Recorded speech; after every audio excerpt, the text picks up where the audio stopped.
timing is pretty impeccable, given that the Pentagon's been releasing a number of new UAP files. I made a number of movies with Steven. He's always focused, but his level of focus on this movie surpassed anything I'd ever seen before. Do you believe that we're not alone in the universe, that aliens outside of Earth exist? I certainly do. I think the possibility of intelligent life elsewhere in the universe isn't just a possibility, it's a mathematical certainty.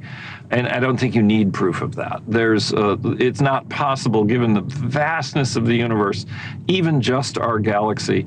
It would be the height of arrogance to say we're the only ones with an intelligent thought in our heads. Why was it important to come back to this theme of extraterrestrial life, and how are you continuing the narrative with Disclosure Day?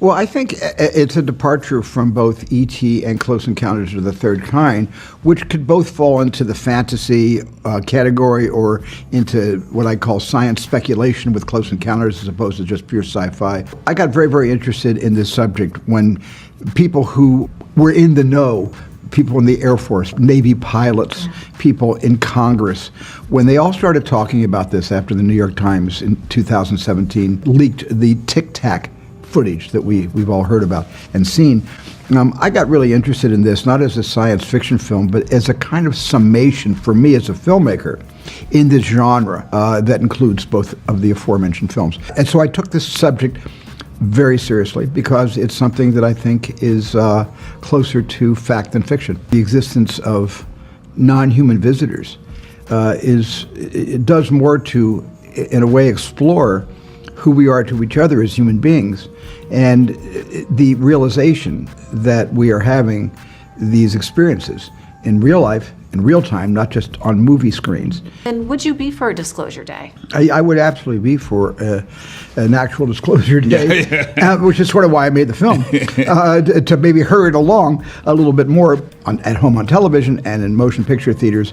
We kind of often see the truth coming more in the guise of stories and entertainment than we even do over the news in terms of gaining facts or trying to figure out what's true and what isn't true, which seems to be harder and harder today to separate one from the other. So this movie is really about, it's a chase film, it's an action movie, and it's a film with very compelling characters, and they are all searching for a truth, and they do have a truth. They have an entire archive of the truth, 8 decades of UFO visual evidence. In that sense, it's pretty breathtaking, and you got to put on a seatbelt when you go to the movie theater, but at the same time, there's a whole other level to this movie about humanity and how we actually, compared to what we call non-human off-world intelligence, what is happening right now with our on-Earth, communion between people who perhaps do not agree on anything,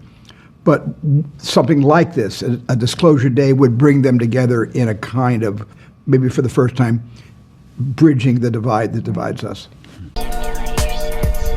This is Explicit Intelligence with Mr. Cool. Music up! Like, share, and subscribe. For decades, the discussion of whether or not UFOs exist has been debated in American pop culture and within science communities. When the United States Navy confirmed that the 3 widely shared videos captured by naval aviators in 2004 and 2015 were indeed real and showed what it called unidentified aerial phenomena. The unidentified part of that statement sparked excitement among UFO enthusiasts. The 3 videos show mysterious objects in the sky and contain audio of pilots trying to make sense of what they were seeing. We're going against the wind. The wind's 120 knots from the west. Look at that thing, dude. Again, its speed and movement apparently astounding experienced air crew. That is on us, dude. Well, if there's a... Look at that thing.